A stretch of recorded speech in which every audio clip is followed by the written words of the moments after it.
Star Trek the Motion Picture is long, boring, and, well, long. But you already know that. In case you need a refresher, the crew of the Starship Enterprise is reassembled to go check out a space cloud named V'ger that's approaching Earth. They discover that it's a machine having an existential crisis. There's a lot of innuendo. I believe the closed orifice leads to another chamber. And then the movie's over. Now let's take a look at some of the plot holes, production mistakes, and other Star Trek stuff. This is Star Trek: the Motion Picture Therapy.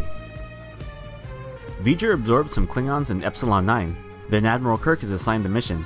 He lands at Starfleet Command, and here you can see this movie crew member and blonde extra trying to stay out of sight. A few seconds later, you can see her walk by.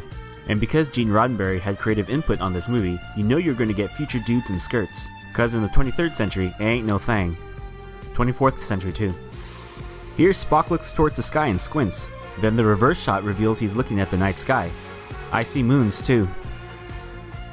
Back to Earth, Kirk beams aboard a starbase near Port 5. Notice that no vessels are docked at Port 5, but then he immediately boards a pod that's docked at Port 5. Aboard the Enterprise, crewman clearly breaks the transporter and the Vulcan science officer dies.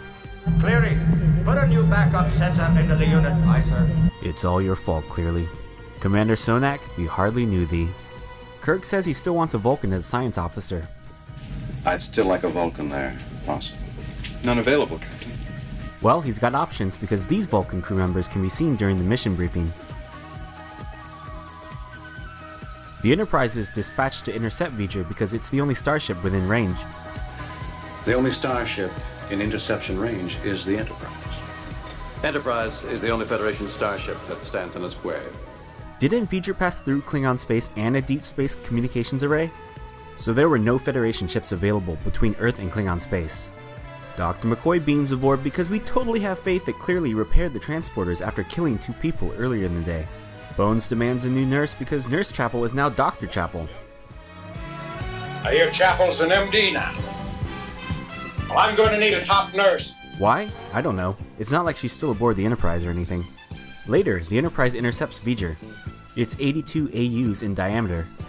My God, over 82 AUs in diameter must be something. 1 AU is roughly the distance between Earth and the Sun. 82 AUs is slightly larger than our entire solar system.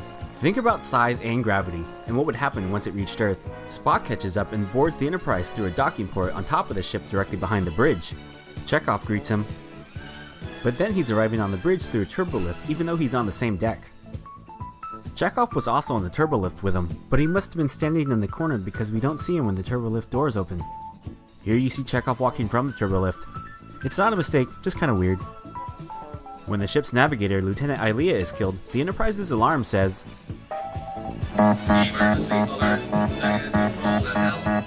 however, Sulu is at the helm position.